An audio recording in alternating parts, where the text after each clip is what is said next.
பழனி முருகன் கோயிலுக்கு வந்த கேரள பக்தரிடம் திருநங்கைகள் கும்பலாக சூழ்ந்து கொண்டு வலுக்கட்டாயமாக பணத்தை பறித்த சம்பவம் பரபரப்பை ஏற்படுத்தியுள்ளது. இது தொடர்பான வீடியோவில் தங்களுக்கு நேர்ந்த அநாகரிகமான அனுபவத்தை அந்த பக்தர் விவரித்து மற்ற பக்தர்களுக்கு எச்சரிக்கை விடுத்துள்ளார். அறுபடை வீடுகளில் 3ஆம் படை வீடான பழனி தண்டாயுதபாணி சுவாமி கோயிலுக்கு தினந்தோறும் ஆயிரக்கணக்கான பக்தர்கள் வருகை தருகின்றனர். குறிப்பாக கேரள மாநிலத்தை சேர்ந்த பக்தர்கள் அதிக அளவில் வருகை தருவது வழக்கம். இந்நிலையில் நேற்று கேரள மாநிலம் கோழிக்கோடு பகுதியை சேர்ந்த பக்தர்கள் குழுவினர் சாமி தரிசனம் செய்ய பழனி வந்திருந்தனர். இன்று காலை அவர்கள் தரிசனம் முடித்துவிட்டு ஊர் திரும்புவதற்காக பழனி ரயில் நிலையத்திற்கு சென்று கொண்டிருந்தனர். அப்போது பேருந்து நிலையம் மற்றும் ரயில் நிலைய சாலை பகுதியில் அவர்களை சூழ்ந்து கொண்ட திருநங்கைகள் சிலர் அந்த பக்தர்களிடம் வலுக்கட்டாயமாக பணத்தை பறித்துள்ளனர். சமூக வலைதளங்களில் வைரலாகி வரும் வீடியோவில் பாதிக்கப்பட்ட பக்தர் கூறுகையில், நாங்கள் ரயில் நிலையம் நோக்கி சென்று கொண்டிருந்த போது திருநங்கைகள் கும்பலாக வந்து என் தம்பியின் பாக்கெட்டில் இருந்த பர்ஸை பறித்து கொண்டனர். அதிலிருந்து 1100 ரூபாயை எடுத்துக்கொண்டனர்.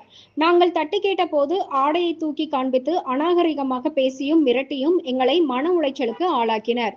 இறுதியில் 500 ரூபாயை மட்டுமே திருப்பி தந்தனர் என வேதனையுடன் தெரிவித்துள்ளார். மேலும் பழனிக்கு வரும் பக்தர்கள் திருநங்கைகளிடம் எச்சரிக்கையாக இருக்க வேண்டும் என்றும், இல்லையெனில் நகை மற்றும் பணத்தை பறித்து விடுவார்கள் என்றும் அவர் அந்த வீடியோவில் எச்சரிக்கை விடுத்துள்ளார்.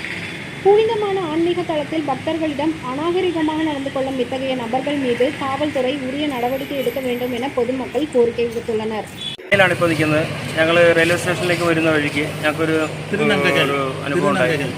അതായത് ഇവിടുത്തെ ശിഖണ്ഡികളെന്ന് നമ്മൾ അറിയപ്പെടുന്ന വ്യക്തികൾ നമ്മുടെ അനിയൻ്റെ ബലമായി പിടിച്ച് അവൻ്റെ പേഴ്സ് തട്ടിപ്പറിക്കുകയും അവൻ്റെ പോക്കറ്റിൽ നിന്ന് ഒരു 1000 രൂപ 1100 രൂപ അവർ അടിച്ചു മാറ്റുകയും ചെയ്തു.